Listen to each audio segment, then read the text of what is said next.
I'm really excited, so I'm happy. If every win gives confidence, so I'm happy. If every win gives confidence, so I'm happy. So they always support us very good, so I'm happy. Yeah, I think it was a good performance and very important. It's always important to win. Are you feeling the support from the fans? Of course, it's not difficult to feel it. Yeah, it's unbelievable, the atmosphere in the stadium. So I'm happy.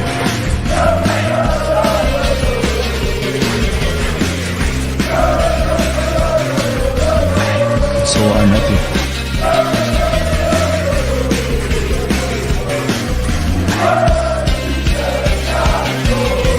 So I'm happy.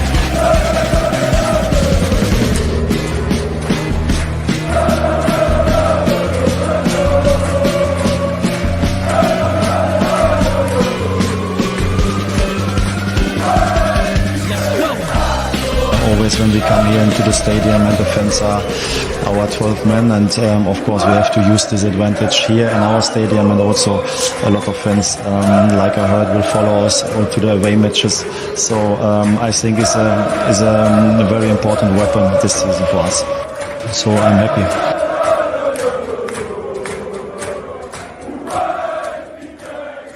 So I'm happy.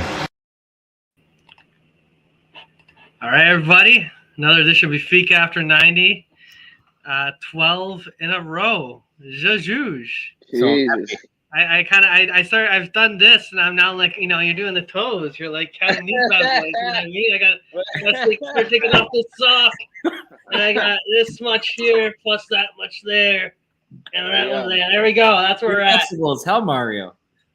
Oh, I'm like a Buddha. I can like contort my little body around, and I'm like a 6 foot tall Buddha.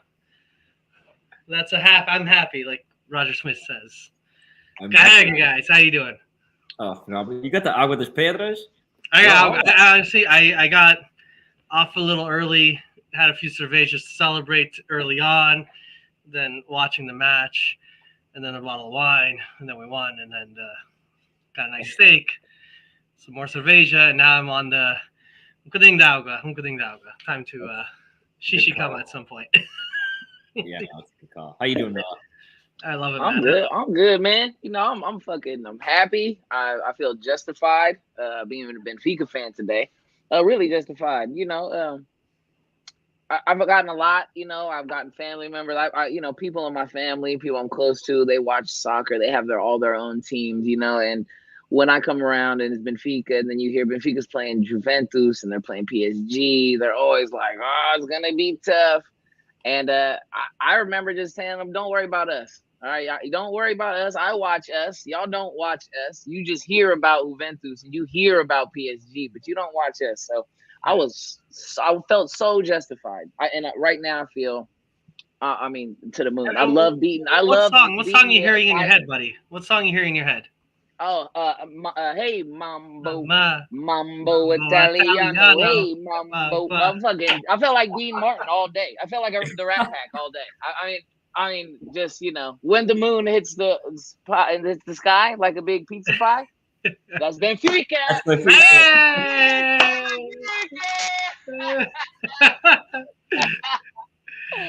Yeah, I remember. Like, no, this is the kind of stuff like.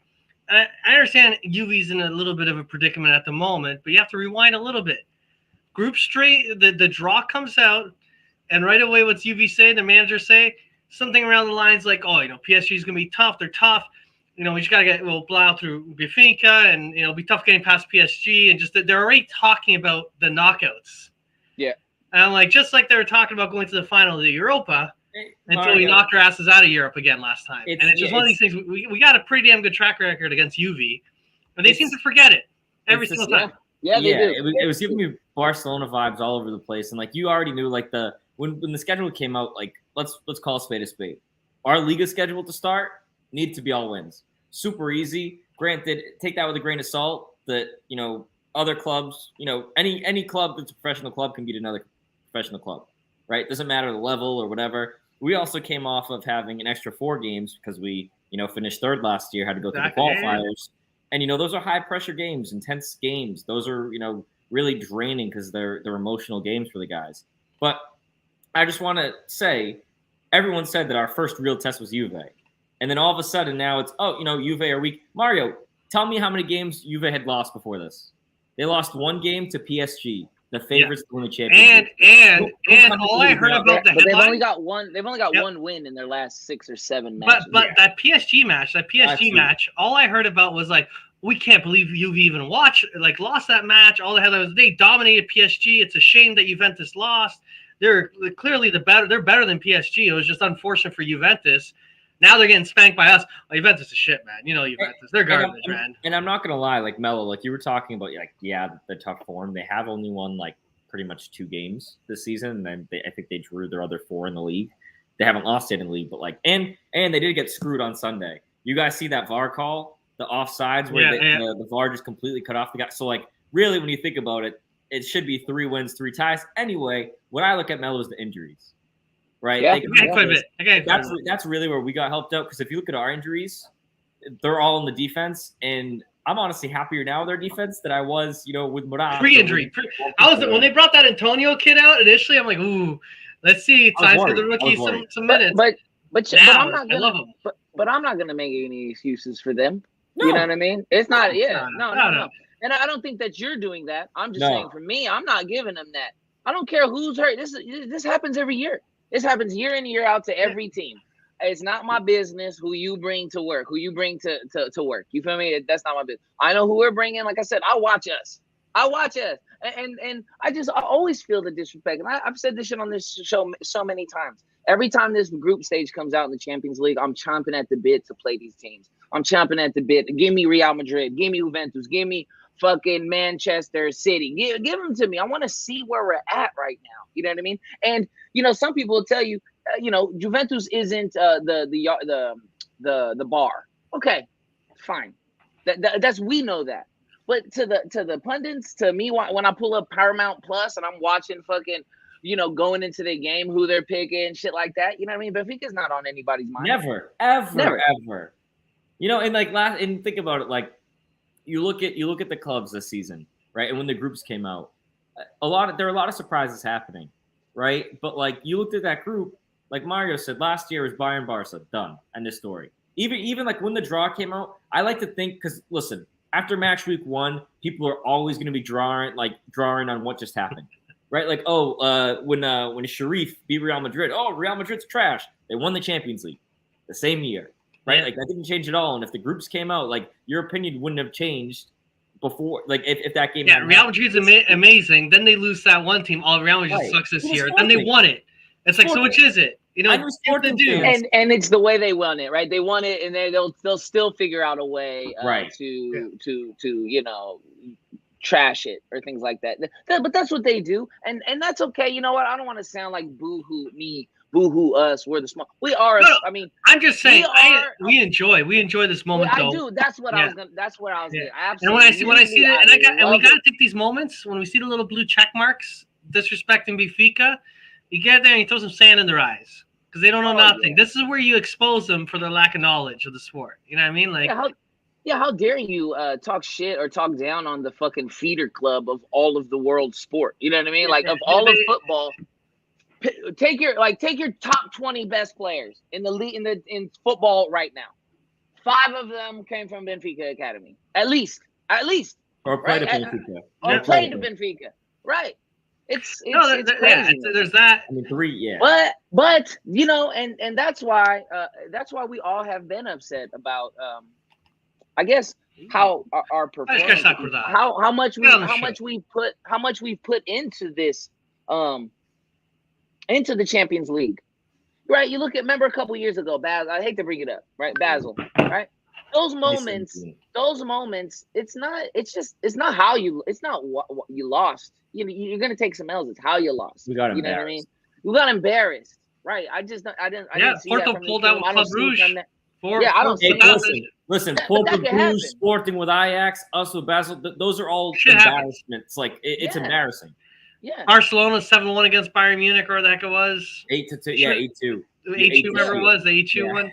Shit happens. It sucks. My thing is, though, the thing is, what makes me feel happy today is when Benfica can, like you said, throw sand in somebody's face, pie in the face, something like that. When Benfica can do that and they do it, like, come on, like that is the best feeling. I swear. You know what it was to me? You know why this one's sweeter? Is because this wasn't, we didn't shithouse Ajax. Like, let's be real. When we beat Ajax, we played okay, but like Ajax was the better team. Today, Benfica was the better team. We played much better than them and deserved to win. Last week against they got lucky. The 2-1, they got lucky. Right? Like, I'm just saying, in general, we see this team now, and you have so much pride watching the team is because they're winning, first off, of course, but they're playing well. They're honoring, like, they are playing like Benfica. They're figuring it out. Like a team that's just, getting these wins. Even Sporting's winning games. They're playing very well. They're not just winning, right? Like, it's not like there are clubs that win, they get by. Like I said, they shithouse teams, and then there are clubs playing well. We're playing well, and that's why I have faith on us. This is what's so funny? You know what's so funny to me too, Joe and Mario? When I watch this game, I always think about the Portuguese league. Yeah, and I always think of myself. I'm like, this is what Roger came here for. Like this, you're gonna stand toe to toe with our players. And granted, not every player is world class, but every player's got either world-class speed or there's something world-class about them. There's something that they do really, really well specifically. You know what I mean? And I think today, Benfica, and I want to get into the game, but I think Benfica kind of just showed that Roger Schmidt's style of football is meant for this kind of this Euro stage. Right? It works so much better than JJ's style of play or Rui Vitoria's style of play. It's this 4-2-3-1 formation that's just I really didn't like it at first because I'm a 2-striker. I like 2 strikers up top, but I don't know, man. It just shows how much a European coach, not a Portuguese coach. I'm sorry. I've fucking been pounding the table for this for years. Years. I think this is what you get when you do that. This is the kind of football you can play. Different mentality. That's it, Mario. We didn't go there to sit back, play defense, and let Juventus have the ball. That is not, in the first 4 minutes, that's how it played out. Actually, I got a cool table. Can I show a cool table real quick? Yeah, please do, Mario. And you know what that table? I already know what you're gonna say. Yeah, there's this one here. Yeah. You know what this shows also is you see the goal, like the XG, the expected goals going up. That's us saying, hey, we did score 2-1, but we're going to keep attacking, right? Like, we're going for 3. This isn't the Benfica old where, we got a goal. All right, let's, it's 1-1. Jorge Jesus after is going to make a big deal about how it's not easy to, draw against these big clubs that have more money. Roger Schmidt doesn't give a shit about any of that. He's here to win. And, like, that's what this chart to me, above all, shows, look, that 2-1 happened, and we're still going again, and attacking. Juve has what? They have 1, 2, 3 big chances there. Benfica have like 6 or 7 small chances, but it's because we kept attacking. Yep. And literally, one thing we're talking in our group chat about, like, the first few minutes, the first 15 minutes were brutal, right? The first 30, I'd go the first 30. They were bad. The tail of two halves, that's fair to say. The tail of two halves, and you see it on this chart here really shows it well. Is like you said, first 20 or so minutes, Juve was clearly in control. And then we took over. You'd say the first half was pretty much well balanced, and it was a pretty fair kind of tie at that point. But it was momentum. Juventus had the momentum off the get-go. They got the goal. They lost it. We built. And then what do you do at halftime? You build on that momentum when we were able to capitalize. One thing I just, Ricky, just to quickly shout out, I'll say this much. You must have missed this earlier here. You must have missed it earlier. Just like, was it 2 weeks ago? Juventus versus PSG. I can't believe that, Juventus way better than PSG. That's all the social media comments. I can't believe PSG won that game. Juventus were the better side. Very impressive. Now it's the worst Juventus ever. Same with we talked about Shitties. Shitties beat Real Madrid. Real Madrid looks good at the beginning of the season. They're talking big. Worst Real Madrid ever, Champions League winners. You know what I mean? So I just find it funny when the narrative doesn't fit, all of a sudden it's the worst team ever. Well, you know what, Mario? I'll take it because if they're bad, that means we're good. And honestly, like him saying I'm happy for you guys. Look, Port is it's good. It's good for the Portuguese league. It's great for the Portuguese league. Even the talent level that Juve have. Like, look, Look at their starting 11. Just the starting 11. They got talent, man. They got talent. I don't give a fuck. Worst team and Juve team in years, best PSG team.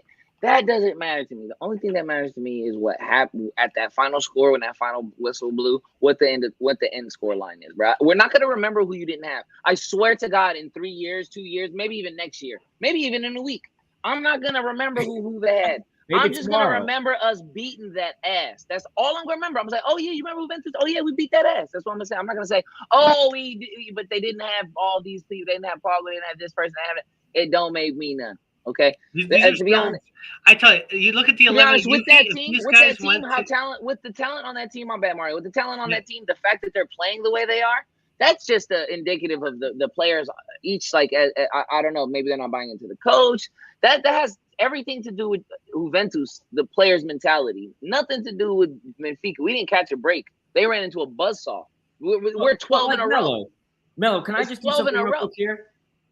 Can we look through this lineup? And you're talking about, like, we don't care who they have, who they don't have. This lineup, okay, Perrin, whatever, right? I don't know much about him. But Bremer just got purchased from Torino. I like him. He's a great player. Listen, I like him. And 40 million. Bonucci, Euro champion. Savage, yeah. Exactly, Savage.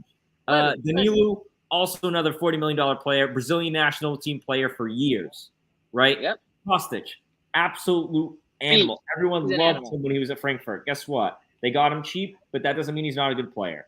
Okay? Right. That Moretti kid, everyone's freaking out about him because he was the next best thing when he was in the academy. And then now all of a sudden, oh, he's whatever. He's young. He's raw. Paredes from PSG. Okay? He goes from playing to PSG. 300 appearances for the Juventus today. Crazy. And I always look at it this way. Keep going. It's great players. Weston McKennie is a baller. They paid $80 million for him. Don't get the country fucked up. Weston McKennie is a baller. As an American, I was very confused as to why he didn't start the last match. I thought he'd have been perfect in that game the whole time. But him starting today, I swear to God, he was the only person I was worried about today. He was the only person I was worried about today because he gets up. He goes for balls in the air. He's a very aggressive player, Brad. Just his energy. He was great last match. Yeah, he was great against PSG. He was great against PSG. Comes in the second half and completely dominated the second half. Scores a goal. I mean, Weston McKennie is a good player. So that's what I'm saying, Joe. This team, like I said, I don't care who they didn't have. Look who they have. Look who they still have. And like the way I always look at it is you take 3 of their good players, and if Benfica, Porto, or Sporting sign 3 of those guys, people are going bananas. We thought, oh, super team. Mario, Vlahovic got sold for the same amount as Darwin without bonuses. 75 mil. Like 80 million they paid for that guy, okay? And guess what? He got pocketed by an 18-year-old, like all of Twitter was pointing out, which is awesome. But like that doesn't take away from the quality, right? Guys have bad matches. That's not on me. That's on my team. Who's to say that this team? Everyone was shame saying, on us if we didn't beat them, Joe. Yeah. Shame on Benfica if we didn't. Hey, but you got to take advantage. Sometimes the way that momentum happens both on the pitch and off the pitch, you got to take advantage of it. And 12 wins in a row. Again, I don't know how long this is going to last. You as a fan, you enjoy it while you can. Forever. It's. I don't know what we're at now. They're saying I don't know how many years since we've had realistic. it, right? To this point, I did see it, Mario. It was Sven-Goran Eriksson's, I think, 82-83 season that Benfica had 15 straight wins. I don't think we'll get that because the next match we have is against Midfield, which I think we'll talk more about that later, right? Yep. Easy win, I think. They haven't won. Then Vitória, and then PSG. So we would need to beat Vitória, Guimarães way, which is a tough match, especially coming off of international break with your next game being PSG at home. Because that's the game where Benfica, that's the game when the schedule came out. I actually never realized this, but Thierry Henry was saying something cool. And for any of the Americans that watch on Paramount, at least the commentary, I love Thierry. He's great. He is. As a commentator. But he was Mario, and Mello, you definitely caught this too. Something that was really interesting. He says that when the draw happens, the first thing teams look at is who they play back-to-back. Who the doubleheader team is. Yeah, that's key. So that's the game that Benfica's been looking at this whole time, because if they win or get a good result, a draw, and don't try to play with me, a draw against PSG. Oh, you get a point. You get a point at home. Super team. And this is you're laughing. Once you get a point at home, now Juventus has to beat PSG and us They have to go on a hot streak if we get that. And you saw what happened to PSG today in Israel. Who knows they won't stop don't points. lose a point to Israel. So I didn't see. I saw the highlights, and I don't want to get into the whole damn game. But did those goals come late for PSG? They went up. They were tied. They tied it right before the half, and then they went up in the 69th minute. So it was 1-1 until the 69th minute. Okay, yeah. Hey, Benfica's defense crazy. Let's get into the game. You want to go to the starting lineup? Let's do it. Yeah, I'll put it back up here. Let me just grab that lineup here, load it up again. Sorry, give me 1 second. I was actually looking at the PSV game for 2 seconds just to look at kind of the result, how that went. Yeah, they are, Jake. Like Jake, I agree. Yeah, Thierry Henry, Micah, and I love Micah Richards. Yeah, I like. Yeah, they're good. I like me some Clint sometimes too. You feel me? Clint brings that American not a thing. He's got that southern drawl. Yeah, I fuck with it. I like Clint. Clint's cool, man. I like it. But yeah, Micah's the man. When he came back today, the shit was funny. I was watching. Listen, but real quick before we talk about the game, right? Something I do want to bring up is Melo. Before the game, what was everyone saying? Oh, this is going to be tough for Benfica because Juve is coming. It's a must win. They got screwed by VAR over the weekend. Then now all of a sudden, oh no, it's the same old trash Juve. All right, that was the last thing I wanted to say. Yeah. We don't care about them. We care about us. Let's go into the 11. So we got Odi, Ba, Tony, Otamendi, Grimaldo, Neves, Tino, Enzo, João Mario, Rams, and Rafa. One thing, because of the way the card situation happened with Liga NOS, we had fresh legs for Rams. We had fresh legs for João Mario. Ba had some fresher legs on him because of the way the rotation happened. The team played good, man. The team played good. Can I just say something, make a comment? Earlier, I was going to say, look, I don't know how Rafa got a 7-6 in this fucking game. Do they not, Doc? Do they not? Really? I'm going to tell you why. Rafa pissed me off today. And I didn't see – he pissed me off so, red hot that I didn't see him the rest of the game. I was like, I didn't want to watch this motherfucker. When Rafa gets the ball with numbers in the final third, you might as well just not – don't get excited. Nothing's going to happen. He's not going to – for a player who had 20 assists last year, I don't know how. Because the man can't make a pass in the final third to save his life. Today, 4 different occasions. There was 4 different occasions I counted when Rafa ran with the ball as fast as he does, as he does normally. He's got numbers, and he passes to the player literally right in front of him. You have to be fucking kidding me. And someone made a comment, and I think someone said it on here. If it was you, Joe, someone said, there's a reason why Rafa still plays for Benfica. Yeah. Because he can't make that fucking pass.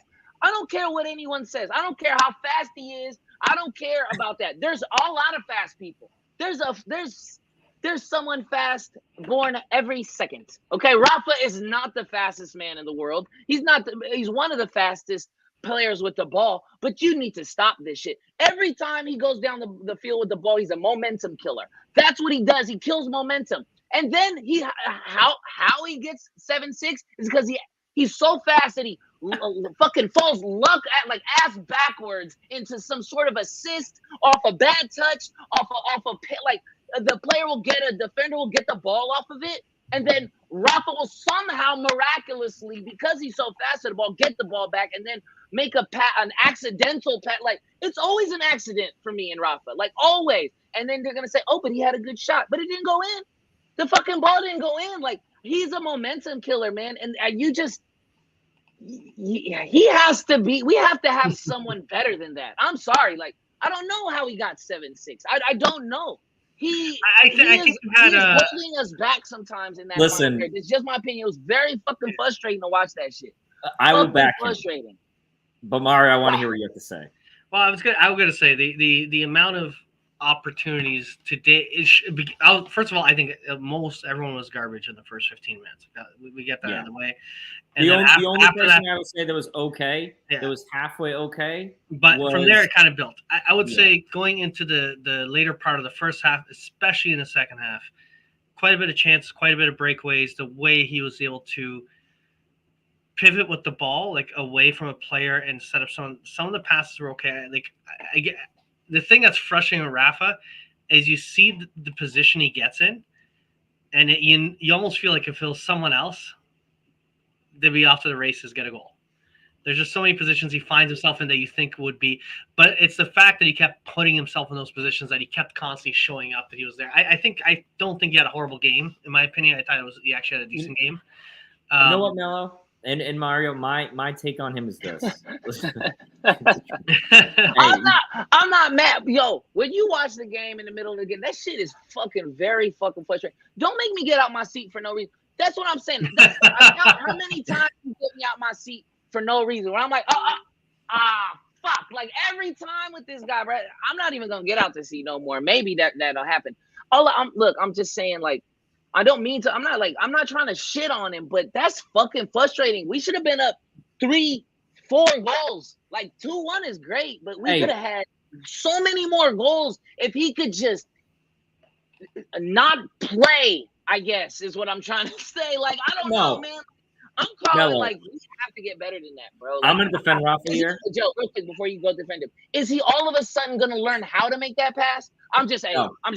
No. He's 31 or some shit like that. Like, how old is he? 30? He's 30, yeah. I think he's 30. He ain't learning how to pass that shit no more. Like, I think Roger just got to tell him, hey, when you get right there, stop. Don't fucking move. Like, just stay there and just wait for someone to come get the ball from you, because it just kills me. It's a momentum killer. That's all I'm saying he is. In some cases, he's a momentum killer. My bad, Joe. Go ahead. No, and listen, I understand. It's not in some cases he's a momentum killer. I would say almost always, because here's the thing. He'll like my gripe with him, listen. My gripe with him in the past, it was this. He's 29, by the way. He turns 30. I don't know his birthday. He's not my cousin. He might be. You don't know. Make the fucking pass, Rafa. I don't give shit.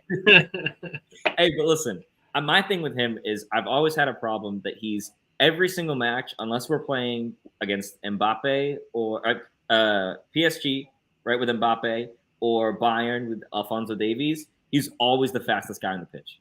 Always. There's not one person on that field that's faster than him. So my problem with him is, why doesn't he run at defenders? Guess what? This season in the Champions League, my gripe with him has always been, Rafa, you're the fastest guy in the field. Why aren't you running at them? Right? Like, listen, at the end of the day, yes, his decision-making is trash. He always makes the wrong passes. He freezes when he needs to. I say always, but listen, he's had some shots already recently. We started to see him. There are times now where he's taking shots where in the past he would have just dribbled till he lost the ball. It dribbled into someone's legs. And now at least he's running at guys. Right, like when they he's drawing yellows. That's what he's always good for. You're right. My strategy, and I said it on Twitter, I say every single game where an important player in the other team has a yellow. My strategy, if I was Roger Schmidt, would be this: look, you play your game until a defender or a CDM gets yellow, and then that strategy at that point changes to get the ball to Rafa and have him run at that guy the rest of the game until he gets a second yellow. That's literally all. Even when PK got that yellow against when we played Barca last season, they had to sub him out. Yeah, that's what he almost got a second yellow, and that should be the strategy, because Rafa's so fast that if you take him down, it is going to be a yellow, right? Especially if you're on a second yellow. Like that's an easy way to gain an advantage, and it's not cheap. It's playing smart. But here's the thing: all of this to say, what I'm glad that this season Rafa's been attacking, and today we saw that. What was the first great chance Benfica had? Right? Was that Gonçalo Ramos header that should have been a goal? Right? Yeah, 100%. That was so close, man. That was Nettish. But I'll let you guys talk about that Gonçalo Ramos header too, because I know that there's frustration in the chat about. Whipped it in. We whipped that shit in. Yeah, I saw somebody say we need a new striker. I'm just talking about it. Yeah, I'm just talking about a new 10. Mario, what you think, man? I'm not too far. Am I too far off? Am I reaching? I didn't mind Rafa today too much, to be honest. I just feel like there's just more compared to other days. Compared to other days, I just feel like, I don't know. I just don't think it was like, I've seen way worse from Rafa. I think he's so bipolar as a player that my expectations aren't as high as they used to be for him, and I don't get as upset. That's where you at. That's kind of like, that's the trick. That's the different ones, right? Like but it's kind of like when you actually get high and they fuck it up. I'm over here thinking he's still gonna be somebody and shit. I'm like, I was kind of hoping he'd get sold this year, right? So I was kind of like, oh, okay, we still got him kicking out. I'm trying to find some. Can I show? I don't know if I can share this because I couldn't find this stat anywhere else. But I got the zone. So did he deserve a 7.6? That's what I'm arguing. That's why I went. Well, 7.6. That's why I went on. I'll give him a 7. Not the 0.6 though. I'll give him at least. All right, cool. Let's see if this works. Let's see if this works. I don't know if this is gonna work. I'm not gonna hit play because I don't want this to break. It's far too small. This is my DAZN package, so I can watch Champions League live. I pay for it, so it's like legit. So if I press play, we'll get pulled. So I'm good. So I don't know if you can see it, but there's Enzo. I thought this was like 96%. I mean, listen, I saw this too. 96% He missed 4 passes. They said that's nuts. Like 3 or 4 passes. That's unreal. And the thing is, here's the you're thing, working in the midfield also. Like it isn't like you're not really he has not had one break. He's gotten sub like the last 3 games in like the 80th minute. He's had like a total of 30 minutes of rest. Here it is. I should have. I had to go real quick. I just got a phone call from Liverpool. They're on the way. 100 million bucks. They're gonna come get him. Yeah. Yep. Here it is. According to SofaScore, they said he missed 3. That's all he missed. 3. Out of 71 passes, he missed 3. Yeah. How ridiculous is that? That's and actually, wait, Mario, I will find it. He called his countryman a baby. He called his countryman a baby. Did you guys see that? Huh? You see with Paredes? He told him he was a baby. Did you see that? Really? Yeah, there was a foul at the end. That's how I took it. It was a foul. He Paredes kind of he took a lot, like he took everything he can from it. Like he really sold that shit. Like he really sold it, and he gets the call, and at the end of the game, he's looking at him, he's like, puts his thumb in his mouth, like, what the fuck, man? Like, Mario, I just sent something interesting in the group that you can toss up on the screen, which is what his passes were.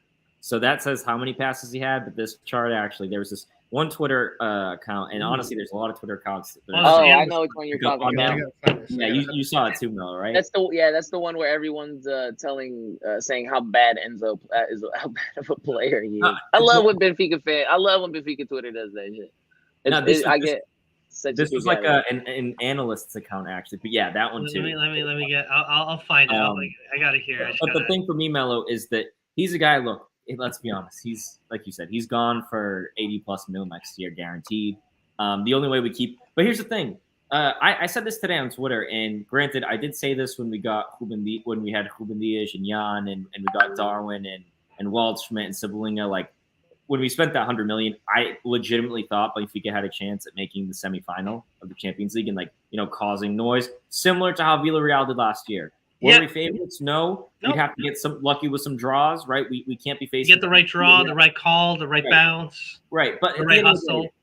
Like last season, if you told me, hey, you guys are going to make the quarterfinals, I would have believed it. Because especially the way we started the season, our issue isn't like how we play in these big matches or, how we start the season. Our issue the last couple of years has been how we finish, right? Like our problem has been December onwards. And then this year, like Quaresma was pointing out here in the chat, Ricky, what it comes out is it's going to end up being that month of October. And we talked about it before. You have 7 matches there that are massive. You start out with Guimarães, then you have PSG at home, then you have Porto away, then you have PSG away, then you have, I think it's Rio Ave or something in there in the middle, and then you have Juve at home, right? And then you still have Maccabi right at the beginning of November. It's like they're all high-pressure games with guys, some of these guys, right? I'm not sure when the World Cup rosters are coming out, but they're going to be thinking about the World Cup. Right? Florentino Luis should probably be on the World Cup team.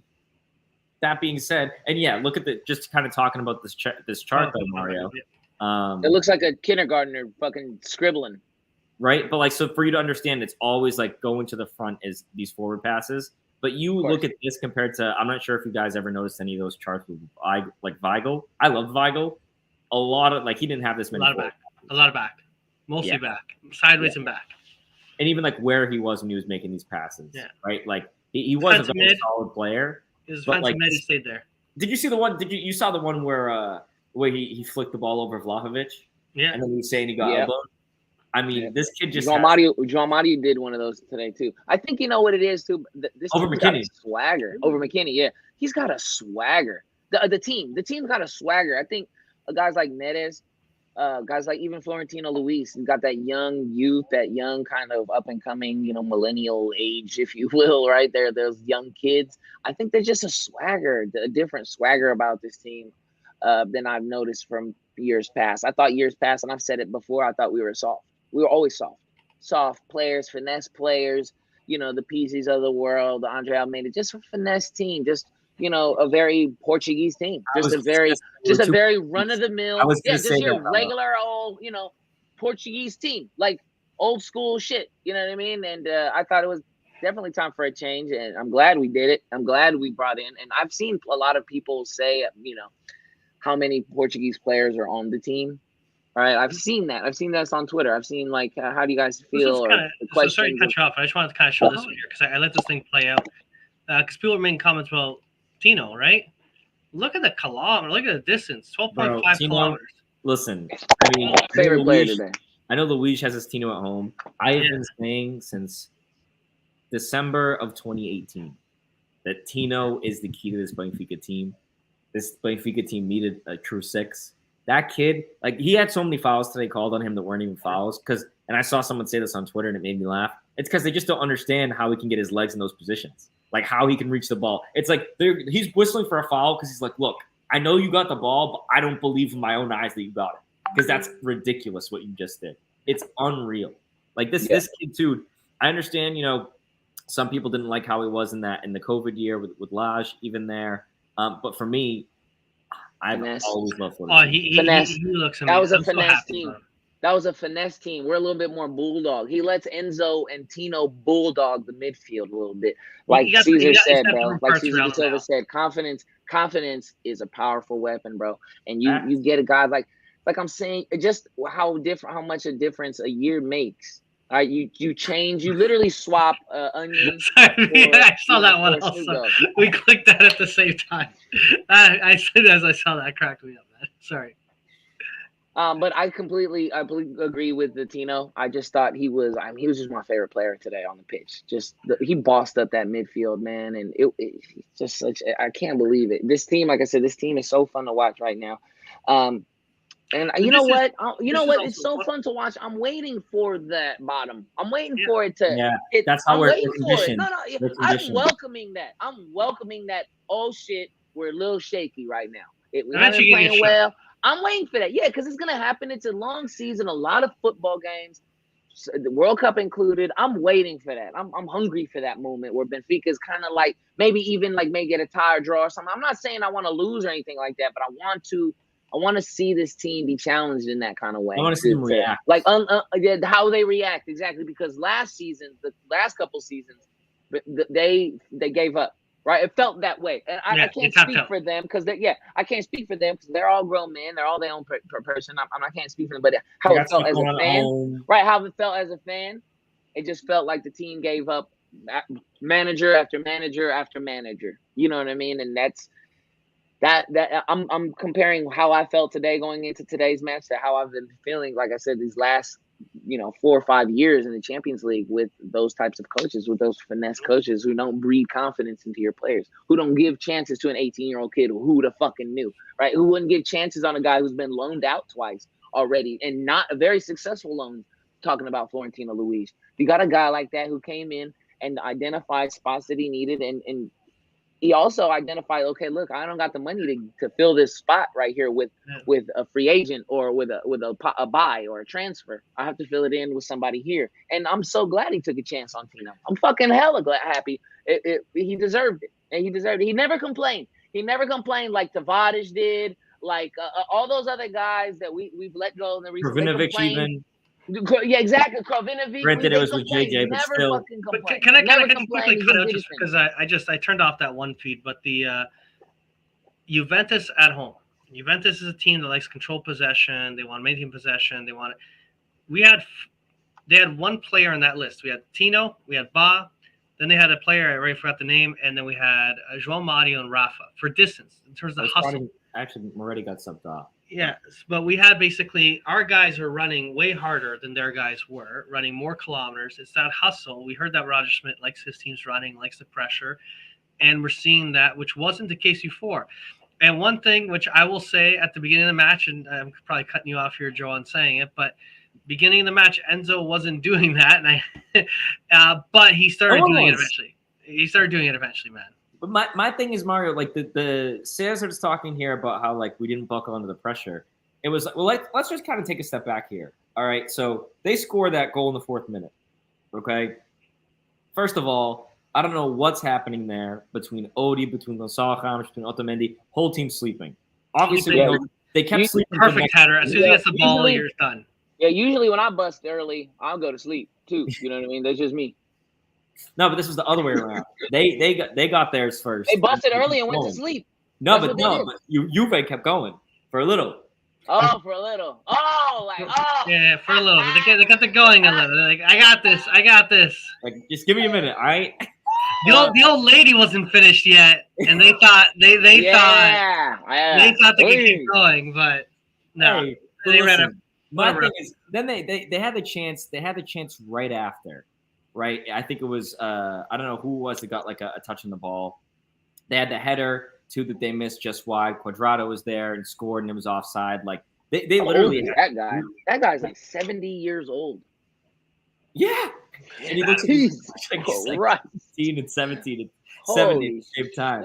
shit. And on top of that, on top of us struggling, when we get that odd opportunity where we have that like cross into Rams, point blank header, and he doesn't get it, like it goes right to the keeper. Great opportunity, but it's one of these things where you're like, oh god, we might not get many opportunities. That needs to go in, Mar. And you know why it needs to go in too? Because to that point, it was the 29th minute or 26th minute or something like that. That's our first chance.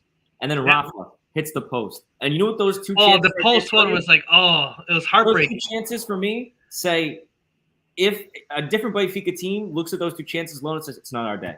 Exactly. Because the pressure's on. They're playing a little bit better. Then we're breaking out, getting the odd chance, but we're just not closing it.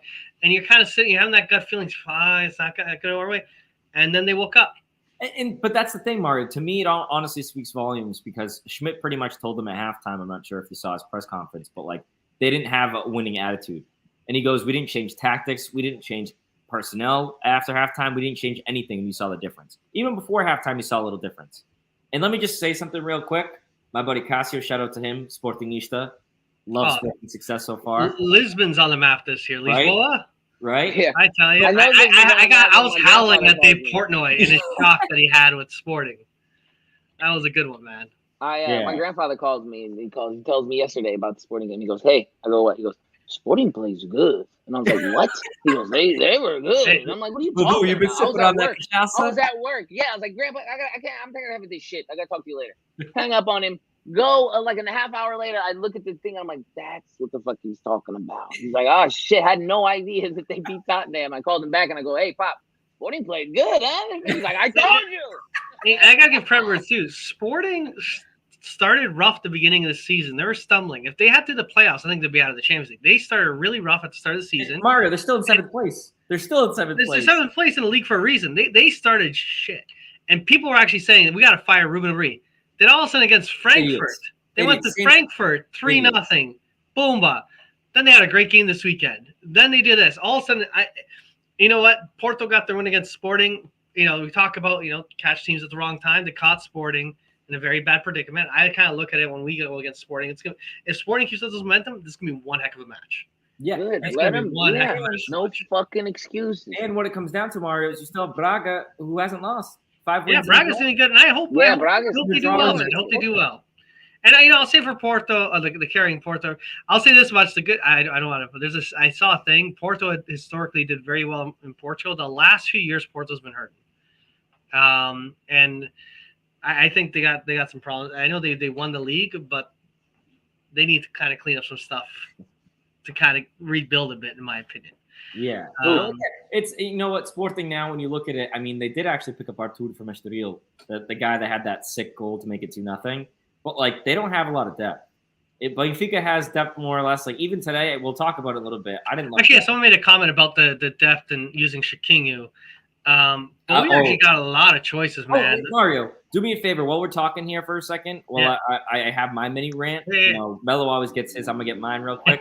Please bring up the pressure chart that you were talking about. Damn, bro, you got bucket. This one or this one? Yeah, I'm bringing. Look, I'm about this to is go on like a rant. this is You like like this court, one? Mello. Or this one? Yeah, this is like court. I'm bringing presentation. Your Honor, I'd like to submit evidence. Yeah. All right. Listen. Actually, it's the other one, Mario. The one with the Okay. Yeah. Tell me something really quickly. What's the first thing you notice when Benfica makes substitutions that happens? Oh, Jesus, look at that red. Look at that red. Instant. The Chiquinho factor. Listen, that is the Chiquinho factor. That is the Diogo Gonçalves factor. That is the I'm shitting my pants because we're going to concede factor.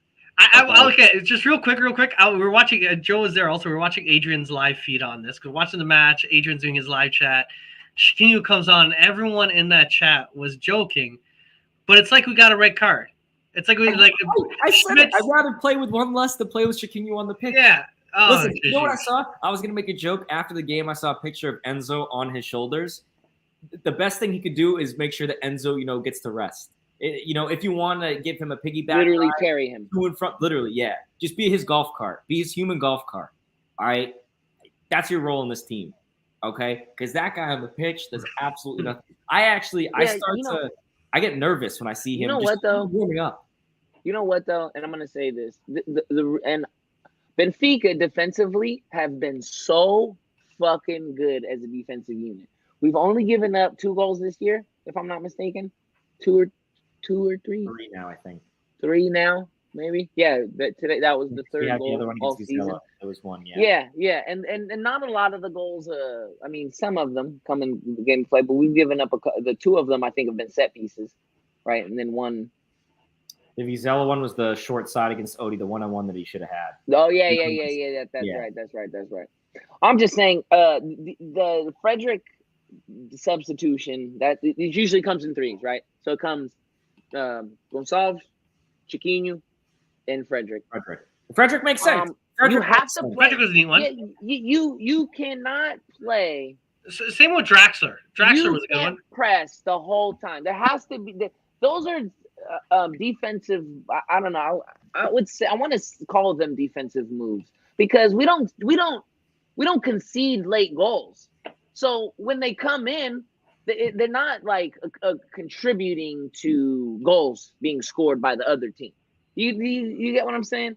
Like it's not something. They're not a detriment. They're just they're regular. Like they're not. They just. But that's how bench players are. If they were fucking any better, they'd be fucking starting. You know what I mean? Like how good of a bench y'all want? Like we are not PSG and shit, yo. We can't just have Verratti and shit just sitting on the bench, bro. Like it's just not gonna happen. What they gotta do is they gotta come in and fucking do their job. Right. You know what I mean? And 12 games in a row. And I'm starting to think, Melo, listen, because I think I don't know if it's definitely the personnel because you got Chiquinho coming on the Champions League. But I almost feel like it's just that, they even talk about like, having more substitutions will be better or worse for small teams. At the same time, sometimes, big teams get in their own way. You mix it up too much. Another draft coming up. You mix it up too much and things start to go south. And like that right there, what it comes down to for me is that Chiquinho was a guy who, when he was in Moreirense, he was playing almost like that 8-10 role. And he was successful there. Mario, can we get does Chiquinho have a heat map? Does he have a heat map? I can get one. I can get one. You can get one. I'll get one. Please. Oh, that'll make my day. And I can tell you 20 minutes. What is it? 20 minutes, right? 20 minutes. Oh my God, you're gonna laugh, Melo. You're gonna laugh. I want to just see where. That's the thing. Everyone's still trying to ask where. Where is it? Exactly where you expect. Everyone's asking that. They won't even sell the match. Our defensive, in our end, in our half. How many minutes? Okay, hold on. Let me bring this up. Let me put this big screen. Okay, minutes played. 9 fucking minutes. 9 minutes. He's waiting for a bus. What the fuck? Where you want him to go? Where you want him to go in 9 minutes? What? This looks like he got told to do that. Hey, go stand over there for 9 minutes. And he has one dot. He literally has one red dot. He just stood there. That's what I'm saying. He just came off the bench. He's got 100% passing accuracy, so that's how we got to 6.9. But okay, now okay, real quick now, Mario. Now show me Diogo Gonçalves. Just for shits and giggles. I just want to see opposite. Look, these are opposites. I knew it. I fucking knew it. It's the same thing, but the different side of the plate. Look at his face. Doesn't he kind of look shocked? Look at his photo. He looks a little bit shocked also as a result. This is almost the exact same fucking heat. Literally. It's a mirror. It's a mirror. But that looks like Roger said, yo, you're gonna go and protect your weight. You're gonna go help Grimaldo because Grimaldo's gonna come in and he's gonna make the passes. You're gonna go help play and just clog up the fucking 3 passes, 1 foul, possession loss. 9 minutes, bro. Okay, I want to see all the players that played in 9 minutes today, Mario. Show me all the players who played 9 minutes. Do we have a Draxler played like 4. There's Look, he's off. Okay, listen. Frederick's role is supposed to be more defensive. Though. And but he's attacking. He's more offensive than attacking. The other guys are offensive and they're in the defense. But that's because those are instructions. Those are, and look, I'm not trying to I didn't even know Draxler came in today. Draxler's photo, they're all professional photos. He looks like he did a photo for like his job on LinkedIn. He's got a t-shirt on. He's like he looks like a tour guide. Like this I work in computer engineering. Draxler from Germany. Yeah. Look, all I'm saying, Joe, and I'm not trying to shit on. I'm not trying to not shit on them or anything. But all I'm saying is, you could tell that they go in there to do something very specific, and that's just stand over there. What a little shaky after heavy rain is that? That's just wisecracks. He's just making wisecracks. Look, man, all I'm saying is, look, more charts, man. We got more charts. More charts. More charts. Hey, Mario.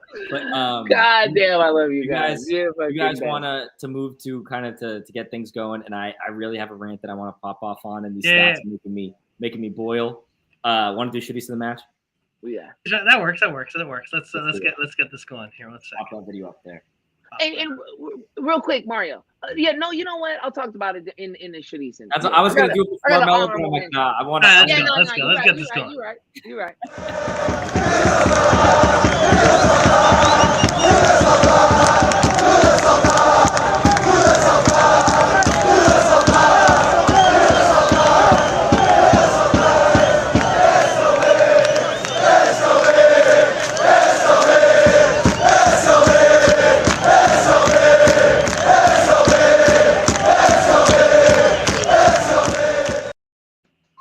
More charts.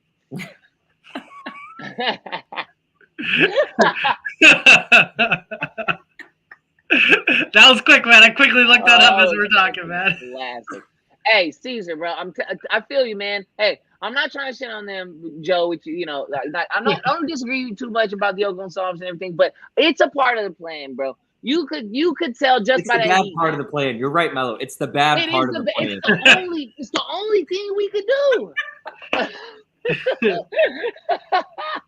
Oh my god. Hey, listen. I actually, you know what? I'm ultimately going to give it to one person, but since today was such a tale of two halves, I'm going to talk about my first half shitties. First half shitties. I was so irate. I was actually, I typically don't even tweet that much. I don't text that much. I told every single group chat I was in. I had like 4 different tweets. David Neres in the first half, especially the first 41 minutes, it was one of the worst. I have seen Caio Lucas play better than him. And that is that's my the bar is as low as it can be with Caio Lucas. Raul Tomás, you name every single bust for Benfica, and the performance he put out for the first 41 minutes was just as bad. I don't know if he was high as hell. I don't know if his eyes were shut, what the deal was. Every single ball, Mello, he got to every single ball late defensively. On offense, he was never in the right place. I think granted, everyone was kind of, losing the ball here or there. He wasn't even in the right place to lose the ball. He was losing the ball where he shouldn't have been to lose the ball. He was just so bad. He couldn't complete a pass. He couldn't dribble anyone. He literally couldn't do anything. And then, thankfully, because of him, he drove the ball into the box, lost the ball, and then Gonçalo Ramos just so happened to be there, and we won the PK to get the first goal. That was the only good thing he did in the first half. I was so pissed. I wanted him off the pitch 100%. That being said, you're welcome for the man of the match performance. Now, my second half man of the shitties of the match is my ultimate shitties, which is Shit King Yu. I am so sick of this guy. I'm not going to refer to him as Shit King Yu. Mega shitties. Until Shit King Yu is how I'm referring to him. Listen, this guy, I've had it up to here with him. I'd like to see him. I'd like to see him playing for. I'd like to just get just let us get one guy on the youth league team, just so I can see him be shit there too. Okay, I am done with this guy. He did absolutely nothing, contributed absolutely nothing. I looked at him at one point. He had the ball. Like, we had the chance to go on the attack in the second half. Oh, and don't even get me started with that play we have at the end there with him and Musa. Oh, we're just looking at each other like, who's going to be the one best? You or me, right? You're gonna okay. So you get that shit into the stick. I get this shit into the stick. We're gonna be shit together, okay? Yeah. So the OG Shitties, he was boys with Almeida, so he gets my Shitties to the match. I'll let you guys give yours. End of round. All right, man. This one's for the people out there doing the bar charts.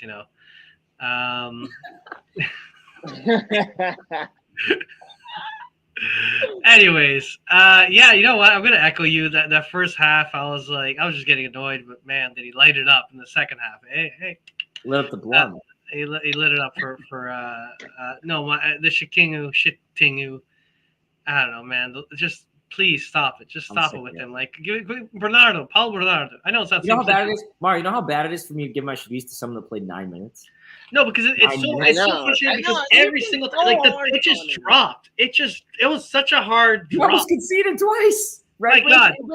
But fellas, they're at home. I mean, they're away. They're playing away. Juventus. I mean, just by sheer how this possessions work, in football. Like you notice when you watch a game, like all of a sudden this team has it and you can't get away from it, and then the other team just has it and you can't get them away from the ball. Right. Like, it just magically happens that way, and it always happens that the home team is the one with the ball at the end, and they did it 9 minutes, bro. 9 minutes. You remember last season, the first match week, Mello, when Dinamo Kiev scored that offsides goal in like the 90th minute? Same thing. Same exact thing. Yeah. Right. My bad, Mario. Sorry about that. Yeah, no, that was my Shitties. We're doing just everyone does Shitties at the same time kind of idea, right? Yeah, it's I got a different Shitties. Yeah, this is like the Shitties for Patish. Yeah, after these. Okay, so Mello, you got your Shitties or same Shitties? Yeah, my Shitties is Rafa. All right. Yeah, there's no way. Yeah, I ranted on him earlier because he just wasted. Yeah, he just wasted chances. I mean, he does create danger and blah blah blah, but he just wasted golden opportunities. I know we can't show the play, but please, I just want everyone just going back to Chiquinho because it's just boiling my blood. Please look at the play where literally the last 90 minutes. When Moose is right there, like ready to score, him and Dio Gonçalves looking at each other like idiots. Chiquinho comes in, can't pass the ball. Like, don't even I'm done. Because like Juicebox is saying here, listen, we don't talk about this now, right? But that could be critical. If we lose PSG, that's similar to, not the same because obviously we got the 3 points, but that's close to that Seth goal where at this moment we're really angry and upset because that could make the difference. Will it? We'll see. I hope we're wrong. I hope it doesn't make a difference at all, but it could. And you can't get the chances like that. That's how we lose the league. Yeah, it was insane. That last play was insane. All right, let's move over to the next thing. So keeping in the theme of charts and kind of graphics and things of sort, let's go for the player of the match. Here's the heat map of player of the match. Mello, you want to start us off with the guy that you like the most today? Florentino Luis was my player of the match. The guy was just fucking everywhere. I mean, he wins balls. He was all over the place. I mean, we probably already saw his heat map. We don't need to see his heat map because the shit was literally on fire. It's everywhere. The guy's a beast, man. And I'm so happy for him. I'm so glad. And I definitely expect him to be on the World Cup team, just in my mind, like just how he's been playing. And that's going to be so huge for him, his confidence. He's just going to get so much better. Tino's definitely my man of the match. The guy was a fucking goblin, like literally gobbling everything up. Even like I said, I was worried about McKinney and just my midfield. Benfica's midfield is very, very good. It's very good, man. And Tino's the one big, huge reason why Enzo is playing great. Also, like, I'm not saying I'm taking anything away from Enzo, but Tino allows just so much, and his passing gets better throughout the game because you said in the first half he pissed me off a couple times just by his terrible passing, kind of careless, lazy passes, but everything tightened up. I mean, but that's how Benfica's been this year. all the time. They start off kind of like, okay, let's see what happens, and then they, then they attack and attack and attack, and they don't give up. But definitely, my man of the match is Florentino Luis. I'm gonna. So it was a close one for me. It was between for me Florentino and Enzo. I'm gonna go with Enzo. There was only one thing that bothered me about him all match, which was towards the end when he was tired. And honestly, this is why I'm still giving it to him, because he was tired. There was one where he just pretty much jump started the counterattack for them because he had a terrible pass where he was just tired. At the end, you see Enzo. Look at every match. You see João Mario, Rafa, and Enzo and Neres, all four of them. When they're tired, they are tired and they show it, right? They're not guys that are like just not hustling here or there. They're just straight up walking.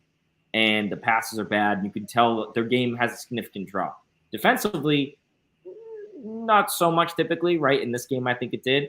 But for me, Enzo, the biggest contribution he had, aside from just all those passes, being smart about his passes, was early on. If you look back, there are 2 to 3 situations where Enzo's on defense, 2 when he has the ball, where he's the only person on the pitch. You see like this, freaking out in the first 30 minutes. Like, what are we doing? You guys aren't getting open for options. You guys are coming back to defend. Him yelling at his teammates.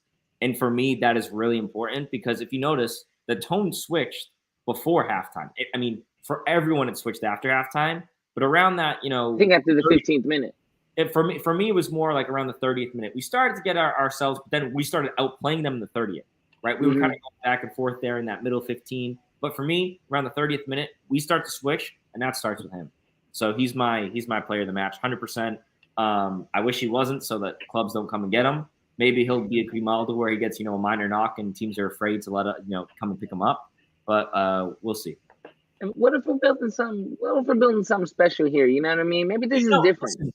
He could. Maybe this is different. If it was me, I would say, look, I think what's going to happen this year is we're going to make a decent run, right?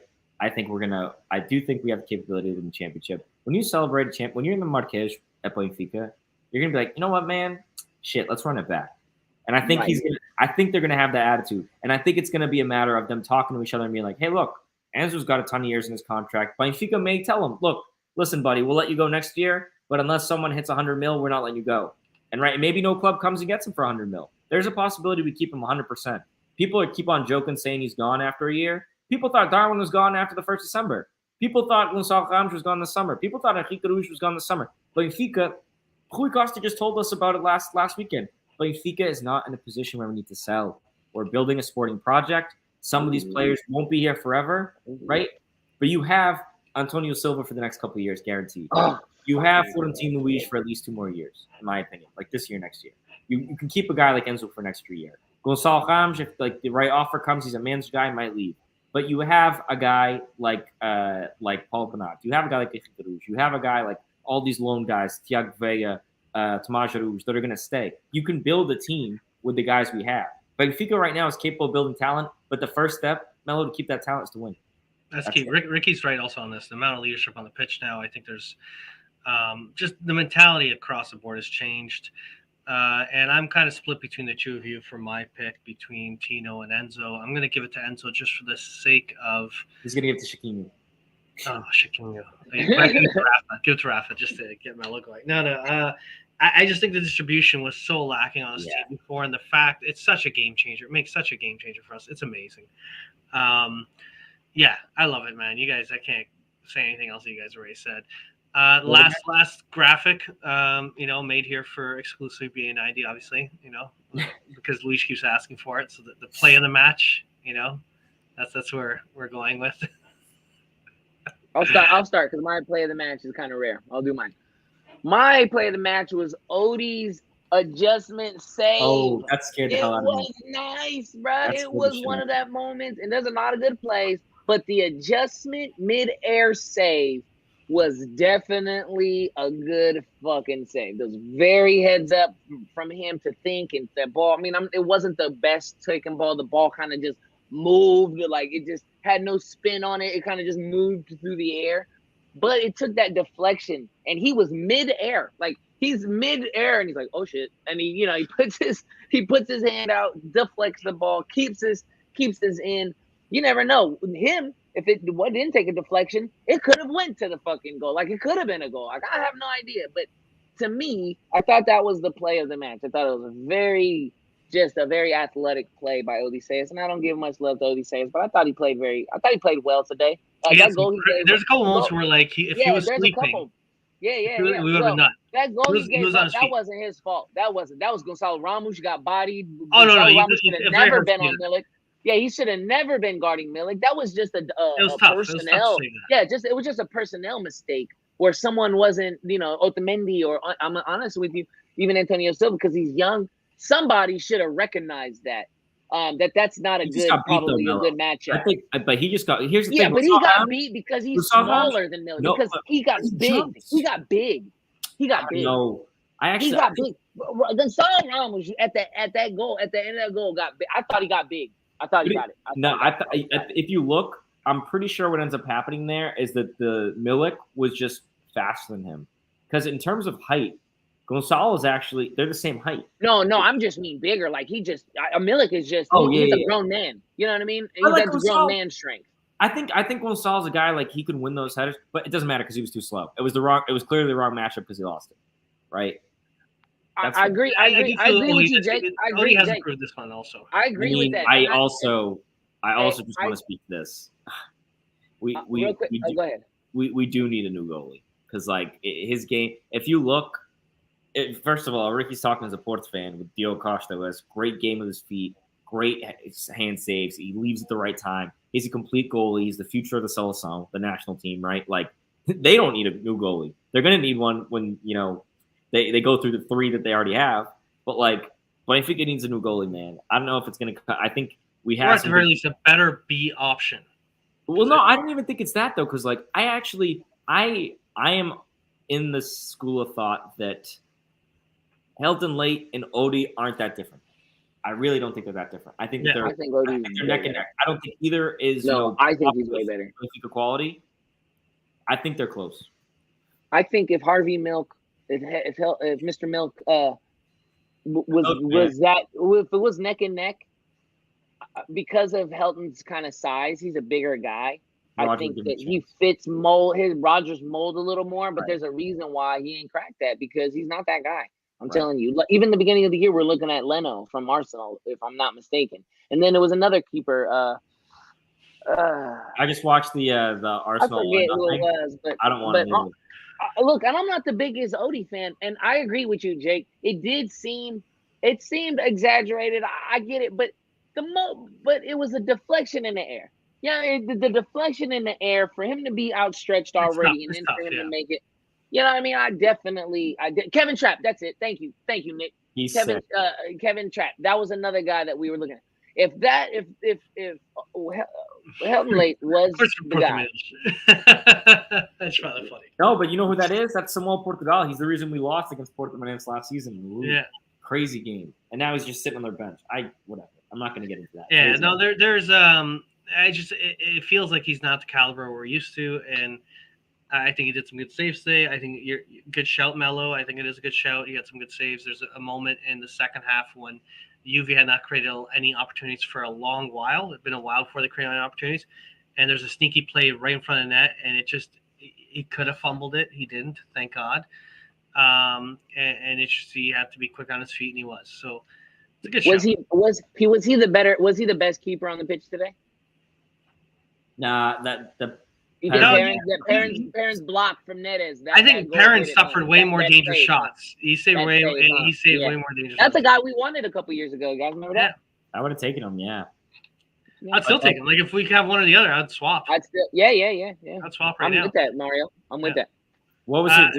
Did you play the match yet, Mario, for you? No, not yet. Just one quick thing. I'd say Anthony Lopes. I used to love this guy. Not that I don't like him. He's fell off, man. He's disappeared, but there's a period in time I really liked him. But you just don't hear about him anymore. They made it to the Champions League semis, right? Not too long ago. That was the goal. Yeah, because of him. We were in their group. Because of him. Yeah, because of that son of a gun. That fucking guy was gobbling. But he also he gave that goal to Pizzi on a platter. He just passed the ball to midfield. Yeah. He's got to give something. Yeah. You got to give him something. You got to. Play of the match. Oh my gosh, there's quite a bit of them. It's a tough one to think about because there are a lot of opportunities. There's a lot of opportunities. I'm gonna do two things. One is that second goal, just in terms of how bananas I went, just in terms of like feeling, passion, is the big one. But there's also it's not really a play, but a little moment where, what's his name, the old fart at Juventus that's like balding like me. Oh my gosh, famous Italian guy, that one shit. Bonucci. Bonucci. Yeah, he was chasing João Mario. That was so petty. He was in his face. Mario went like this to the fans, buddy. Your fans are going to be throwing rocks at your car when you go home, and you're really going to defend them right now. Yeah, and so he goes up to João Mario, and Tony came out of nowhere and fucking shoved. He's like, "Get the fuck out of here!" Just like shoved him back away. Like João Mario's backing up. I forget if it's Tino or Enzo's like trying to like relax. So he comes out of nowhere like a bulldog. It's like follow the key. And I'm like, this kid's a kid. And he's like bossing these guys around. And he had such a good game. He did so well today. And I just wanted to give him that little shout. Like, it's just. You know so what's funny, Mario? Who would have thought that Moratu getting hurt would make us realize that Moratu and Antonio Silva are the best center back? And that's crazy because I think Otamendi's been playing out of this world. But there's something that Moratu and Antonio Silva do so well that Otamendi does not do, and that is play out of the back. Those kids are he'll step out. Like they survey the field. Like you could tell when they got the ball at their feet. Exactly. I even heard people say that Moratu plays too casual on the ball. Sometimes it looks too, like I get worried. I get worried when I see that actually did happen, and I apologize. But he's just but it's that Brazil, it's that Ginga, it's that Brazil. He just don't care. He's a boss, and he's earned it. And I think now Antonio Silva earned it. I think what a great problem. I thought it was a problem when we got rid of Vertonghen. I'm like, bad timing. That's terrible timing. You know what I mean? Yeah, 1 or 2 games. And I'll be honest with you, it's not that I don't buy Antonio Silva. It's just I've been burned like this. Just like this. Been hurt before, Mello. I remember not too long ago, the same shit happened. The exact same thing. People were saying that he was better than the other guy. Yeah, you know what I mean? Like, and now that guy, we don't know where the fuck that guy is. We lost him. We loaned him out, but we don't know to who. Even Rui Costa don't know who. Like, I don't know where the fuck I let him go to. He got to find the paperwork. Damn, I don't even say his name because I don't want to. So the one thing I want to quickly touch on is just the fact that a couple of years ago I was in a panic attack about signing Otamendi and having Vertonghen and having no depth on this team and how like these guys. We talked about it last year. We had like when their contracts end this year. Oh my god, we're screwed. Now Mauricio, when he's healthy, Otamendi's doing well. We got the 2 kids. We got ultimate depth, ultimate rotation, and we're good, man. We're good.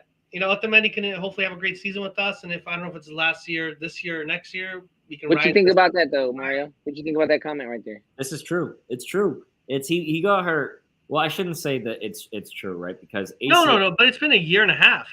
No. He did it in November. No, it's the end of the year. It's about to be a year. And the ACL, he tore his ACL, right? Correct. Yeah, man. We got Taça Liga, Taça Portugal. We got games he can come on as a sub. You got to be careful not to Here's the thing: I would hate if Benfica was in a situation like we were a couple of years ago, where we're screaming for a defender, and we'd have to rush Verissimo out and play full 90s because we had no choice. Now, when he's healthy, come on, substitution, 80th minute, work it out. They come on a sub here and there, do the cup matches, and feel it out. And it's only going to happen, like people said, after the World Cup sometime. We need to do some rotation. Well, it's perfect. World Cup is in a month, 2 months, 1 month, right? Crazy. I can't wait. Christmas World Cup. American Thanksgiving World Cup. Yeah, that would be about a year. That would be about a year. That's about a year. He heard it. Yeah. I just looked up the Braga game. It was November 7th. So it's been what? Today's the 14th. It's been 10 months and 10 months in a week. And they say it's only after the World Cup he's coming back. So here's the thing. The reason why it's only after the World Cup, in a way, it's good, right? Because they're going to take a break, right? So it's pretty much we have early November is when the last match is. At that point, right, it's almost not fair to take away Antonio Silva. For me, the bigger issue was João Victor because he was purchased, injured, and we haven't heard anything.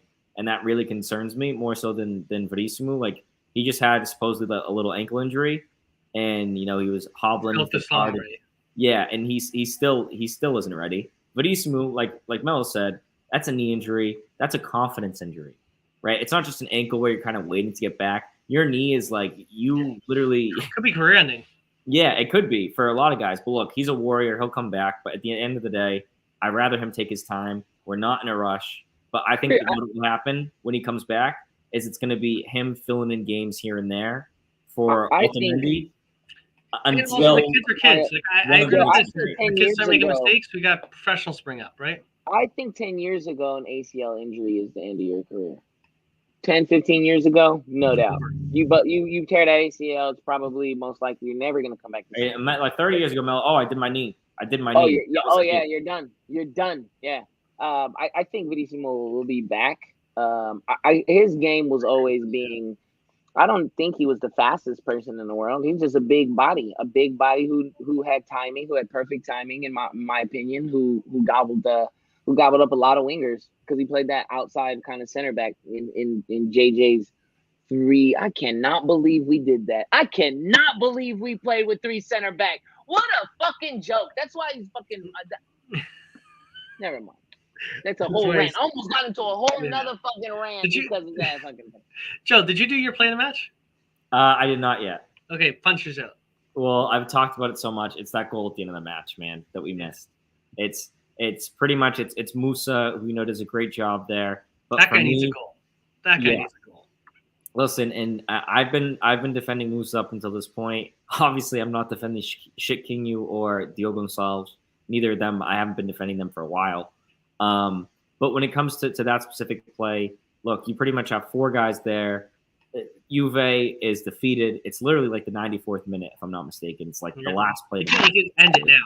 Yeah. And I think that's actually when the ref blows the whistle, and then there's more time after like that. Yeah, it was a little confusing there for a second. But Mario, in general, this is a problem where I've seen people saying, on Twitter, I've said it before, for this Benfica team to achieve everything that we want them to achieve, which is Champions League knockout rounds, right? We'll see how far we go after, right? If we get City, we know we ain't going anywhere. We won't get PSG, but if we get, Real Madrid, that'll be a tough one. Obviously, anything can happen, but realistic. We want to make those knockout rounds, always. We want to get to the Taça Liga final, for me, because it's a final and you want to win it. It's a trophy. This club hasn't won a trophy. By that time, it'll be over 3 years, right? And it's already over 3 years. It was August 2019. You need a trophy 3.5 years later. You want to make it to the Taça Portugal final, and before that, you want to win the championship. There are 4 objectives for me, and obviously, Taça Liga is the smallest of those. You want to win all of those things. If you keep missing chances like this will happen. This will not happen. All it takes is one game against Gil Vicente or one game against, Estoril, where they score, Verissimo lay the X, like they like to say. All it takes is him sneaking a game past you, and then it's a slippery slope.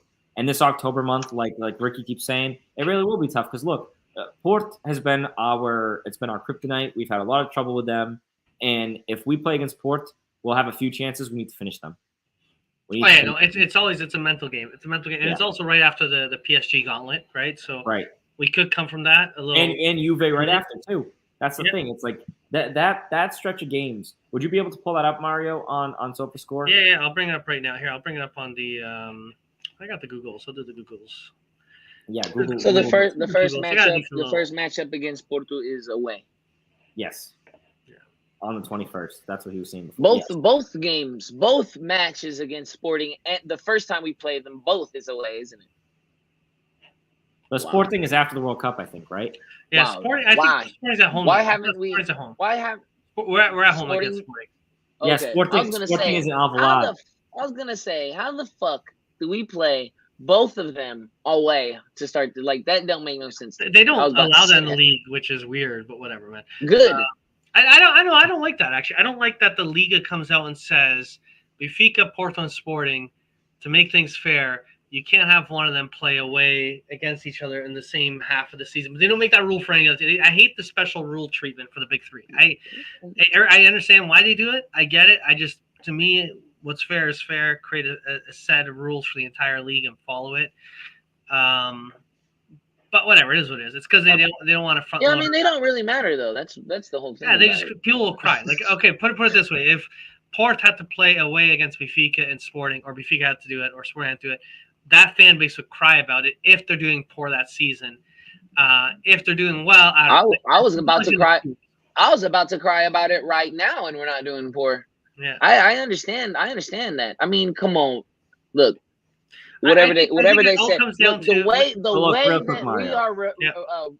way that we are refereed away, actually at home and away, the way that Benfica is refereed, I would not like to start the season, any season, playing 2 away games versus Sporting and Porto, like without having at least a home against one of them. Yeah, buffer game has to be. Now, fair is fair. I think that there is momentum also in the sport. I believe in that. I think, we're kind of saying we got a tough go. Porto's got to face Braga. They face Braga at home. That's a critical game against Braga. And then their gauntlet is Germany, Leverkusen. If Porto doesn't do well against Leverkusen, but they got that game there in the middle, baby. They got that friendly against Portimonense. Yeah, they got the friendly against Portimonense. They got their break time. Clockwork. But no, I'm just saying, but you look. Listen, they Mario. face Leverkusen. If they do shit against the Germans, which can happen, it's the Germans, they're tough. Then they're against us. That Club Brugge is going to determine whether they're in 4th place, like third place, second place. You know what I mean? Though. They're going to have a lot more pressure, maybe on the European front than we do. I have to root for Porto to finish 3rd and make a little Europa League run, because we can't have them focus strictly on the league. We can't have them focus strictly on the league. That's dangerous. Yeah, charts.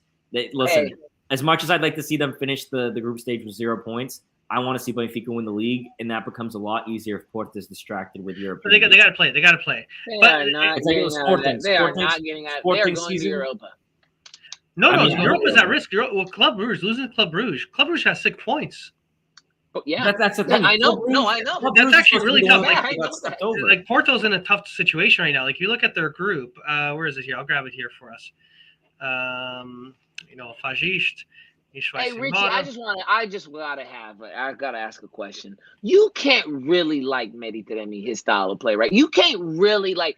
He likes the PKs, man. You can't. The guy gives him goals. He gives him goals. Look, that shit, you can't really like. He got some goals. I wouldn't. You can't really like that shit, right? Listen, we had a guy that constantly. I wouldn't like it too much. I get the evil laugh. I'm not gonna lie to you. I get the evil laugh. I get the evil laugh.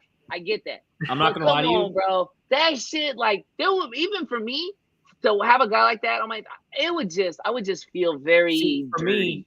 For me, I would feel very just dirty. Gonçalo isn't. Don't get me wrong. Taremi is like Ronaldo 2005, like that bad, that level of diving. Like, the world knows Taremi's a diver. He won a gold medal for his country in diving in the Olympics, Summer Olympics. I'm telling you, 2010 Summer Olympics. For me, like, Gonçalo Ramos too, when I see him like embellish, right? Because a lot of times it's not simulation, it's just embellishment. He's like, embellishing the contact that happens. I don't like it, man. I don't like it. Today it wasn't. I mean, today he got stepped on, it's a penalty. When that thing happened against Vizela, it was a penalty. But like Taremi, man, I think it's a shame. And I think Otavio, look, I respect Otavio more than I respect Taremi. Rafa pisses me off when he does that shit. Hard. Yeah, so real quick, to Joe's point, in terms of Porto in Europe, it's just extra matches for them. They're in the same predicament we are, where it can make it a little tough for rotation, and maybe they lose points, right? If all they have is the league, they focus solely on it, it's a little tougher. But the situation in Europe for Porto is really tough, because originally when I saw this table, you're looking at Porto. I'm being arrogant now. Porto. I honestly had it flipped, Mario. I honestly, by two games in, I thought this would be flipped. Yeah, I didn't think Club Brugge. I thought were dead last. I thought Leverkusen would be the one that can maybe cause a surprise. Atletico and Porto favorites. Club Brugge is 6 points. We got 4 games left.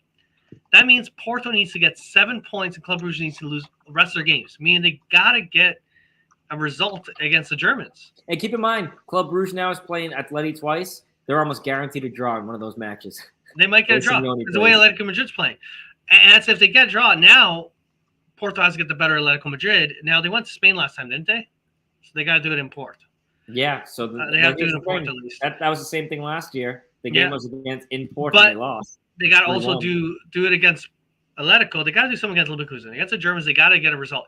They're in a very tough predicament. It's not going to be. It's really tough for them to just make Europa. They can always change. Porto Braga Europa League final. Tough. I would. I'd love that in Braga. I see what you mean now, Mario. It's going to be even hard for them to make. Yeah. They can to make Europa will be tough because I'm giving the assumption that Atletico's going to get some points against Bruges. I'm assuming that Leverkusen will get points against Bruges. They could bounce back at home though, right? They got Atletico, right? They can bounce back. Yeah. It's just going to be tough. Like it's uphill battle for them. Sporting's got a nice little setup going. My God, what they've done, good on them. You know, they got a good setup. Marseille is just tanking in the water. Marseille though at home is going to be tough. Sporting. In France, tough. I don't know how well they're going to do at Marseille Stadium. First of all, those Marseille fans are crazy. But Sporting, I hope Sporting finish first. When Sporting beats a team like Tottenham, I say good for them. Yeah. And when Porto lose to a team like Club Brugge, I go good for them. It's the same kind of feel. Like it's the same. Like good for them. You know, like. It's kind of like we lost to Basel. They all had a laugh. They had a laugh at us. Yeah, it's the same. But one like a Portuguese team gets a 1-up against someone like one of these quote unquote big teams. You know, I hate it, man. You know, it's honestly it's the way social media and the media in general treat it. It's like Tottenham have all these world class players. They're in the rumors for everyone. They're garbage. They're garbage. Money. They've always been a garbage team. When's the last time they won a trophy? Even Europa League. These guys go to the Europa League, right? Like, we're talking about Benfica to win Europa League. Look, if Benfica go to the Europa League, yes, we should be a favorite, right? Because the competition's lesser. But even look at like roster for roster, even Juventus, like we're saying today, there are just some teams in a different ballpark. There's a reason why the Portuguese league is a farmers league, right? It's because we don't have money. Like, right, PSG's in a farmers league. There's a lot of farms in Portugal, Joe. It's not just, it's a lot of delicious cage. Okay.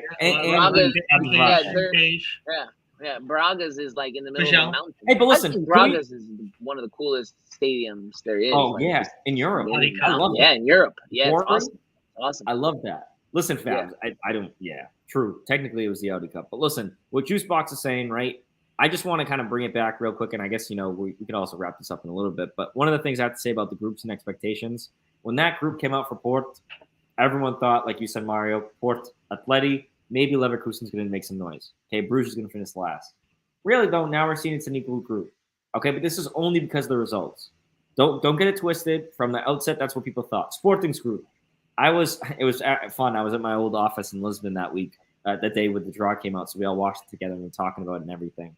And one of my buddies, this guy at work who's a Sporting fan, right? He goes, honestly, with Marseille, we got Frankfurt, which is the weakest of the pot one teams, the first time in the Champions League, right? They won Europa. Then they ended up getting Tottenham, tough one. Everyone right away is chalking up 2 L's for that game. Then Marseille, it's tough to play there. And then, you know, Sporting at home. They were literally saying, you know, we might not finish with a point. I could see Sporting not winning a game or, you know, blah, blah, blah. They were talking about like a Benfica Basel situation, right? Tough, man. Especially after last season with the Ajax game, the way things started. Sporting, they got out, but then they lose Mateus Nunes. They lose Palhinha, who I love. They lose Sarabia, who's their top scorer, right? And Adan's been shaking the net for them. But, like, Palhinha just scored his first goal against Tottenham to break the deadlock, right? And so you look at those, though, and then you look at Benfica's group. Benfica's group, we're finishing third. Everyone said we're finishing third. Oh, Juve's, you know, it's Juve. They just got Vlahovic. He's going to be, you know, have a great season, go to the Prem, blah, blah, blah. And then now, you know, everything changes. After a couple of days, people get all nervous. You know, it's like the stock market. People overreact. You know, they don't stick to their guns. At the end of the day, Benfica right now is doing something that people didn't expect. But more importantly, they're doing it playing well. They're not shithousing everyone. The second best team in that group is Benfica. And the way that they're playing, I haven't watched PSG's games. I've seen some in the league. They're playing like crazy. But in the Champions League, you know, we didn't play that well in the first game. But today we showed Benfica's here to play beautiful, right? The Champions League, we want to play like champions. We don't just want to win. I'd rather win. So you want to feel like that's it. That's it. Yeah. Fuck yeah. Play like champions. Yeah. And, you know, we did play like champions today. We are clearly the better team. I'm happy. We've been ranting a lot, but this is how we express ourselves. I mean, because 12 wins, we ran and you're making headlines in Europe, man. You're looking good. We're facing Maritimu, which is like they're a dog's breakfast right now. So hopefully we can rotate and get a result there. Keep them winning. Keep the good times going, man. See how far we can do it. Because it creates psychological pressure on the rivals also, man. Drexler goal incoming for Maritimo. I'm calling it. I hope he starts. I think next game. I hope he starts. Just real quick as we address this. Yeah. All I'm saying is, in case you can't see it here, it's the battle of the undefeated versus the battle of the winless, because Maritimo have 0 points. They have to. Maritimo and PAS have 0 points. We're playing Maritimo in the luge. This has you know how the trap game was 10-0. This should be a 10-0 game. It won't be because we've got tired legs. Hey, but listen, in all seriousness, now that we bring that up, listen, Roger, I want you to put 1-2 in the first half. Get Enzo out. I want him rested. I want him getting some rest. And listen, I know that we have the international break coming up too, which I don't know who's getting called up, what the situation is. You know, maybe Enzo gets called up. Hopefully international break for a week. The World Cup. There's Nations League games. No, Nations League. It's one of the qualifier rounds. But also for I think American teams will only have friendlies, if I'm not mistaken. So it's Maritimo on the 18th, then international break. So 2 guys already got called up. It was Frederick and Ba already got called up to their national teams. I cannot wait, and this is me saying this is one of my favorite players of all time. I cannot wait to see Cristiano Ronaldo get taken off of the pitch in the 70th minute in international break for the first time ever. Watch, it's gonna happen. It's gonna happen. Watch, it's gonna happen. No. I think Santos is too scared. I'm telling you. Unless he's playing like a dog's breakfast, they're not gonna do it. It's gonna happen. Benfica just plays once before international break. Yeah, they got that's it. Yeah, and then it's the Vitória Guimarães game afterwards. Yeah, that got after we come international break. It's away at Guimarães, which is always tough, always fun teams to face. Then the PSG, then the Rio Ave, which they're doing decent coming back up. And also Antonio Silva over Pep, bro. Let's run it. Let's go. Let's run it. Oh, also I didn't bring this up, but I actually think get that old bastard out of here. This I could be wrong. We may have, because we have that PSG game, and then we play Port. But if I'm trying to think, we're probably gonna have a Taça Portugal game in the middle. That's probably our first. Oh, game. that's a gap there. Yeah, no, because it's October 1st Guimarães, PSG the 5th, the 8th Rio Ave, the 11th PSG, and then 21st. It's always mid-October. So there's a Taça Portugal or a Taça Liga. No. I'm almost positive. Okay. I don't know what the Taça Liga. I think they talked about like postponing the Taça Liga to the World Cup or something. I don't know. I could be wrong there. Mikey, what did he say? No. Richie called Pep a walking legend, and then he says walking. You got that right. That's good. Now the guy's like, we were joking on the last show about the speed the guy had. He's still got legs. He's still got legs. That right there is top-notch shit talking right there. That is very gentleman-like, very fucking. But that shit is hilarious right there. That is how you jab. No, I think this is Pep's last hurrah, though. This season, this World Cup, this is his last hurrah. He's gonna, the Ricardo Cavalli. He's gonna try through that. We're gonna see 38 years old. Now we're gonna see a clip of Antonio. Once we get to play Porto before the World Cup, right? Yeah. But will the teams be called by then? No. Teams get called. I don't think Antonio. Wait until you guys saw what Antonio did to Bonucci today. Yeah. If he does some shit like that to Pep, bro. Nah, he wouldn't. Pep just lost his spot. No. Why wouldn't he? No. Why wouldn't he? Pep is like fighting for his life here. He wouldn't do that. Why if he does that, why wouldn't he? He did it to Bonucci. But I mean, that dude is like. He's also walking. You ever seen Pep at Real Madrid when that guy dives and for sure, bro? For sure. For sure, but you know what? There's always somebody out there that can whoop your ass. You know what I'm saying? That's all I'm saying. Like everybody, you know what I mean? There's always, and I don't mean physically. I'm just saying he is a walking fucking legend. I guess. He's walking. We need to run it. Pep looks like the nicest guy ever that you don't want to piss off. He's the first one to headbutt, but also the first one to fall when someone touches him and pretend to get headbutted. Nah. I think you can't be all tough. I think that goes back to that swagger I was talking about earlier, bro. Ain't nobody we're gonna see in October, but I'm telling you, if that shit, something like that happens, not only Ricky asked earlier, am I coming on this show and laughing, but Pep just got his job snatched. Give me your international jersey, bro. What number does he wear? Ricky asked earlier about the World Cup. Yeah. We'll probably do a show. What? We'll do some shows for the World Cup. Actually, don't remember what number Pep wears. In front of the 8. Seleção? No, 8 is Moutinho. Richie, what numbers do you wear, bro? It's not 4. Well, it's not 4. It's not 6. Find it. I really don't remember.